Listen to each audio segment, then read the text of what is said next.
പച്ചയായ പുൽപ്പുറങ്ങളിൽ സ്വച്ഛമാം നദിക്കരികിലും ക്ഷേമമായി പോറ്റുന്നനയും സ്നേഹമോടനേശുനായകൻ.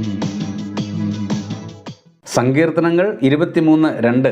പച്ചയായ പുൽപ്പുറങ്ങളിൽ അവൻ എന്നെ കിടത്തുന്നു, സ്വസ്ഥതയുള്ള വെള്ളത്തിനരികത്തേക്ക് എന്നെ നടത്തുന്നു. ദൈവത്തെ ഒരു നല്ല ഇടയനായി ദാവീദ് ഇവിടെ ചിത്രീകരിക്കുകയാണ്. ഈ ഇടയന്റെ സംരക്ഷണയിലുള്ള ആടിൻ്റെ 2 നേട്ടങ്ങൾ അദ്ദേഹം ഇവിടെ എടുത്തു പറയുന്നു. ഒന്ന്, പച്ച പുൽപ്പുറങ്ങളിൽ കിടത്തുന്നു. ഒരാട് പച്ച പുൽത്തകിടിയിൽ കിടന്ന് വിശ്രമിക്കണമെങ്കിൽ അതിൻ്റെ വിശപ്പ് പൂർണ്ണമായും മാറിയിട്ടുണ്ടാകണം. പട്ടിണിയില്ലാത്ത സ്ഥിതി ശരീരത്തിനും ആത്മാവിനും. 2, സ്വച്ഛതയുള്ള വെള്ളത്തിൻ്റെ അടുത്തേക്ക് നയിക്കുന്നു.